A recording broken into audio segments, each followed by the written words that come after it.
The 48 laws of power का chapter 10 दुखी और बदकिस्मत लोगों से दूर रहें। दोस्तों, क्या आपने कभी ध्यान दिया है कि कुछ लोग के साथ रहने के बाद आपका मूड भी खराब हो जाता है, आपका कॉन्फिडेंस कम होने लगता है, हर चीज़ में प्रॉब्लम दिखाई देने लगती है और धीरे धीरे आप खुद भी वे बातें सोचने लगते हैं।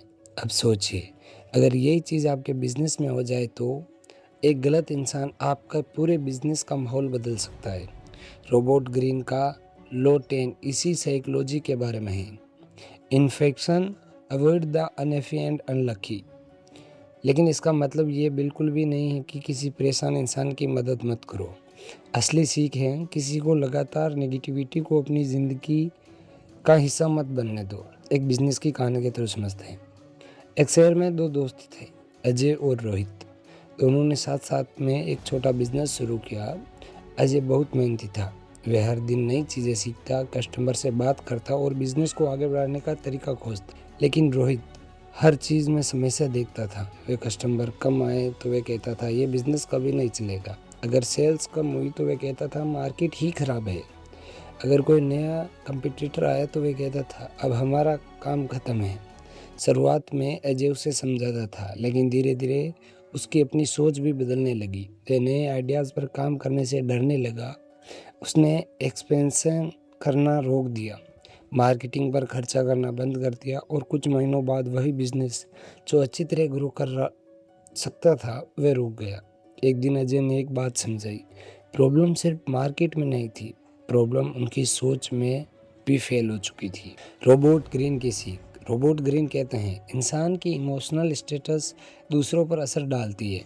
अगर आप लगातार ऐसे व्यक्ति के साथ रहते हो जो हर समय शिकायत करता है, हर चीज़ में समस्या देखता है, जिम्मेदारी लेने से बचता है और अपनी असफलताओं के लिए हमेशा दूसरों को दोष देता है, तो धीरे धीरे आपकी अपनी सोच भी प्रभावित हो सकती है। इसलिए ग्रीन इसे इन्फेक्शन कहते हैं, यानी एक व्यक्ति की नेगेटिविटी दूसरे व्यक्ति तक भी पहुंच सकती है। बिजनेस में इसका असर, मान लीजिए एक कंपनी में एक एम्प्लॉय है जो हर नई चीज़ का विरोध करता है। बॉस कहता है हम नया प्रोडक्ट लॉन्च करेंगे, वह कहता है नहीं चलेगा। नई मार्केटिंग स्ट्रेटजी आती है, बेकार आइडिया है। कस्टमर कोई कंप्लेंट करता है, कस्टमर ही गलत है। धीरे धीरे उसकी सोच पूरी टीम में फैल सकती है।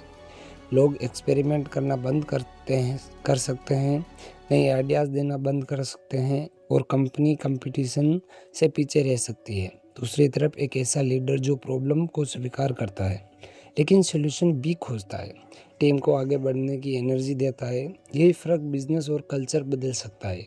लेकिन यहाँ एक बहुत ज़रूरी बात है दोस्तों, इस लॉ को गलत तरीके से समझना बहुत आसान है। अगर कोई इंसान मुश्किल दौर से गुजर रहा है तो सिर्फ इसलिए उसकी दूरी बनाना सही नहीं है कि हर किसी की ज़िंदगी में कभी न कभी मुश्किल समय आता है। किसी परेशान व्यक्ति की मदद करना इंसानियत है। लेकिन अगर आप कोई व्यक्ति लगातार अपनी नेगेटिविटी दूसरों पर डालता है, अपनी हर गलती का दोष दूसरों को देता है और खुद बदलने की कोशिश नहीं करता, तो आपको सावधान रहना चाहिए।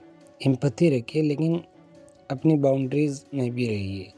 एक छोटी सी कहानी और मैं आपको सुनाता हूँ। एक बिजनेस ओनर ने अपने दो मैनेजर्स को एक ही प्रॉब्लम दी। पहले मैनेजर ने कहा सर ये बहुत मुश्किल है, ये नहीं हो सकता। दूसरे ने कहा प्रॉब्लम मुश्किल है लेकिन देखते हैं इसे कैसे सॉल्व किया जा सकता है। ध्यान दीजिए, दूसरे मैनेजर ने यह नहीं कहा कि प्रॉब्लम आसान है, उसने सिर्फ अपनी सोच बदली, प्रॉब्लम से सॉल्यूशन की तरफ मोड़ दिया। यही फ़र्क है नेगेटिव थिंकिंग और प्रोएक्टिव थिंकिंग में। इस लॉ का असली मतलब क्या है? रोबोट ग्रीन की सीख को एक लाइन में समझे तो आप जिस तरह के लोगों के बीच ज़्यादा समय बिताते हैं उनका असर आपकी सोच पर पड़ना स्वाभाविक है। इसलिए ऐसे लोगों को चुनिए जो आपको सिर्फ खुश नहीं करते बल्कि आपको बेहतर बनने के लिए प्रेरित भी करते हैं। बिजनेस में ऐसे लोगों के साथ रहिए जो प्रॉब्लम देखते हैं लेकिन सॉल्यूशन भी खोजते हैं, जो फेलियर से सीखते हैं और हर बार कोशिश करते हैं। दोस्तों, इस चैप्टर की सबसे बड़ी सीख है आपकी ज़िंदगी में हर व्यक्ति को बदलना आपका काम नहीं है। किसी को समझाना, किसी को सुधारना और किसी की पूरी ज़िंदगी की जिम्मेदारी लेना आपके हाथ में नहीं है। लेकिन आप किसके साथ समय बिताते हैं ये फैसला काफ़ी हद तक आपका है।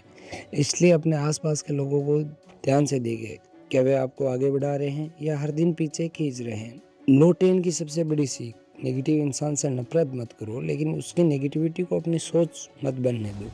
ऐसे लोगों से सीखिए जो मुश्किल समय में भी सॉल्यूशन खोजते हैं, क्योंकि आपका एनवायरनमेंट आपकी सोच बनाता है और आपकी सोच डिसीज़न बनाती है और आपका डिसीज़न आपका फ्यूचर बनाता है। तो अगली बार जब भी कोई इंसान हर प्रॉब्लम के लिए दुनिया को दोष दे रहा हो तो ध्यान से सुनिए। हो सकता है वे सिर्फ आपकी कहानी नहीं बता रहा, वे अपनी सोच भी आपके अंदर डाल रहा है। इसलिए लोगों से प्यार रखिए, ज़रूरत में मदद कीजिए, लेकिन अपनी मेंटालिटी की रक्षा भी कीजिए, क्योंकि आपका सबसे बड़ा एसेट सिर्फ पैसा नहीं, आपकी सोच भी है। और जिस दिन आपने अपनी सोच की रक्षा करना सीख लिया, उस दिन आप अपने डिसीज़न की भी रक्षा करना सीख जाओगे। अगर आज का लो 10 infection avoid the unhappy and unlucky आपको पसंद आया तो वीडियो को लाइक ज़रूर करें और चैनल बुक बूस्ट को सब्सक्राइब कर लीजिए, क्योंकि अगले चैप्टर में हम सीखेंगे learn to keep people dependent on you, यानी ऐसी वैल्यू कैसे बनाए कि लोग आपकी ज़रूरत महसूस करें। और अगर अभी तक आपने हमारी और भी बुक सीरीज़ या बुक समरी नहीं देखी तो आप हमारे चैनल पर जाकर प्लेलिस्ट में देख सकते हो। तब तक के लिए पढ़ते रहिए, ग्रो करते रहिए और याद रखिए, अच्छे लोगों से सीखिए, ज़रूरतमंदों की मदद कीजिए, लेकिन किसी की नेगेटिविटी को अपनी सोच मत बनने दीजिए। तब तक के लिए बाय बाय, टेक केयर, जय हिंद, जय भारत।